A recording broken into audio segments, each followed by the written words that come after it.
Alors parlons un peu foot justement. Alors toujours le projet d'être entraîneur, de chercher un club, non, c'est toujours. C'est compliqué pour moi cette année et j'ai un peu peur que le mercato soit mort parce que moi j'avais des contacts avec le Maroc là pour signer à Marrakech, au Rwanda et aussi en Côte d'Ivoire et en Thaïlande. J'avais de nouveau des contacts, donc je devais repartir au mois d'avril et au mois de mai. Mais là avec le confinement, avec les frontières qui est fermées, déjà en Thaïlande les frontières sont fermées jusqu'au 31 au 30 juin. Le Maroc s'est fermé jusqu'au 15 juillet. Le Rwanda s'est fermé jusqu'au 1er juillet. Côte d'Ivoire s'est fermé jusqu'au 30 juin. Donc, ce qui veut dire que déjà, le mercato, je ne sais même pas s'il y en aura un cette année, en tout cas pour les petits entraîneurs, les petits joueurs comme nous, qui avons pas la dimension d'un Ronaldo, d'un Arsène Wenger ou d'un Laurent Blanc ou d'un Didier Deschamps, vous voyez, qui est pas sur le plan international. Donc ça va être très très dur pour nous le mercato, et je sais pas si je vais retrouver un club cette année ou si je vais faire une année blanche. Donc janvier 2020, depuis janvier 2020, j'ai pas de club. J'ai bien peur que ça soit parti jusqu'en janvier 2021, donc je risque de faire une année blanche, une année sans travail, au chômage. Donc ça risque d'être compliqué pour moi sur le plan personnel au niveau d'entraîneur. Alors pour conclure, un petit message optimiste, comme tu as l'habitude de délivrer, pour les, on va dire, les amis de Cité Star, pour les partenaires, enfin pour tous les gens qu'il faut motiver en leur disant que la vie continue.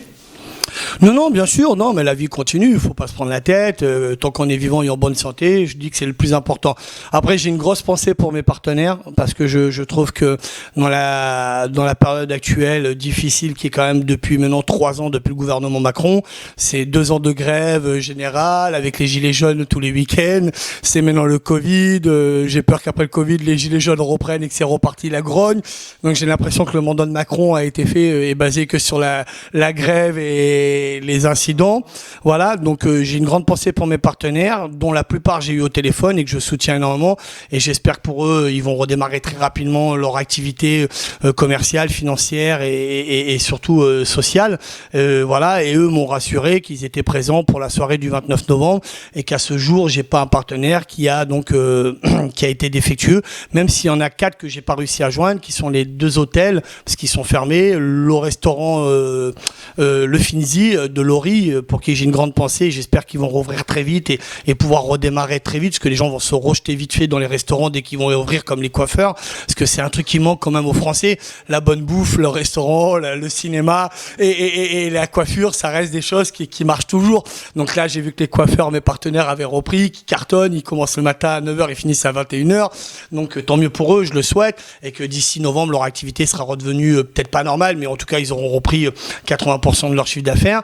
Voilà, à part les 2 hôtels et le partenaire restaurant et le partenaire photocall, voilà, photocall, comment dire, événementiel, c'est les 4 que j'ai pas de nouvelles d'eux. J'espère vraiment que ça va aller pour eux et que pour nous, ils seront présents pour la soirée du 29 novembre, que ça sera pas imputé sur notre soirée aussi, bien sûr.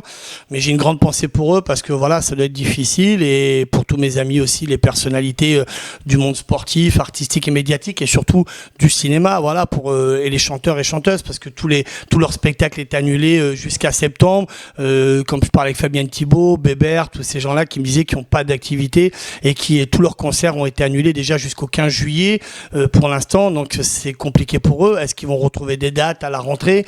Donc j'ai une pensée pour eux aussi, donc voilà. Mais après, c'est dur pour tout le monde, que ça soit dans le monde du foot, du cinéma, de la musique, économique, pour les boulangers, les pâtissiers, pour les restaurateurs.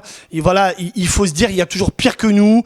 On est en bonne santé, on a encore un peu d'argent, on a une maison, et voilà, et c'est l'essentiel. Après, il faut se dire, en Afrique, il y a des gens qui meurent tous les jours, d'autres enfants qui crèvent la dalle en ce moment avec l'épidémie. Il y a pire que nous, voilà. Donc il faut toujours se dire, on est bien, on n'est pas les plus malheureux. Ça pourrait être mieux, mais ça pourrait aussi être pire. Donc à un moment, il faut rester aussi réaliste et se dire que ça ira mieux. C'est un mauvais moment à passer. Combien de temps, je sais pas. Tant qu'on n'a pas de vaccin, ça risque de durer. Dès qu'on aura un vaccin, ça sera réglé. Voilà, en espérant que maintenant, il y aura plus d'autres épidémies dans 10 ans ou dans 20 ans, parce qu'on en a un peu marre quand même que la Chine nous ramène à chaque fois toutes ces épidémies tous les 10 ans.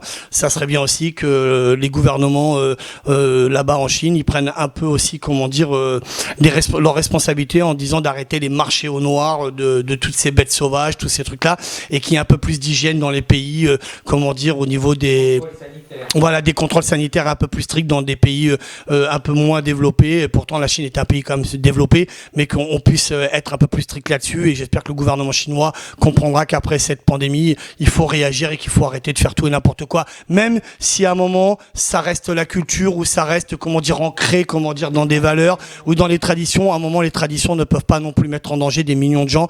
Et je pense qu'il faut aussi évoluer avec son temps et que les traditions, certaines, on puisse les mettre de côté aussi pour l'intérêt du pays et l'intérêt national, comment dire, de la santé mondiale. Parce que là, c'est quand même dramatique ce qui nous arrive et c'est quand même répétitif. Jacques, il y a 10 ans, c'était le Sahara 1, l'épidémie. Après, il y a eu la grippe aviaire, l'Ebola. On a l'impression que tous les 10 ans, il y a une pandémie mondiale et on a l'impression que ça va être de pire en pire. Donc, il faudrait que quand même il y ait des contrôles sanitaires beaucoup plus stricts, comment dire, dans tous les pays du monde, en France comme ailleurs, mais dans tous ces pays un peu sous-développés ou dans ces pays-là où la Chine a des traditions de manger des animaux crus, comment dire, les tuer, tous ces trucs barbaries, il faut arrêter. Il faut revenir peut-être à une vie un peu plus simple et aussi avec plus de valeurs. Et j'espère que ce confinement ramènera peut-être plus de gens à des valeurs, comme tu as dit, et à moins de matériel, à se dire que l'ordinateur, l'internet, tous ces trucs-là, c'est peut-être pas le plus important et que le plus humain, c'est l'aspect humain, d'être plus proche des gens, de son voisin, de ses amis,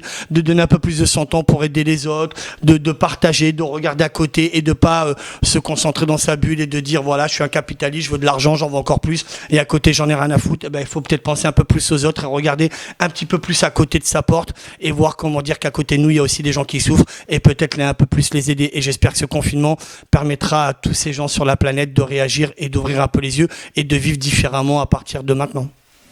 Merci David. Merci à vous Jacques. Et une petite pensée pour les reporters du net. Vous nous avez manqué pendant ce confinement, mais vous inquiétez pas, à la rentrée, on va revenir en force. Voilà. Merci à vous.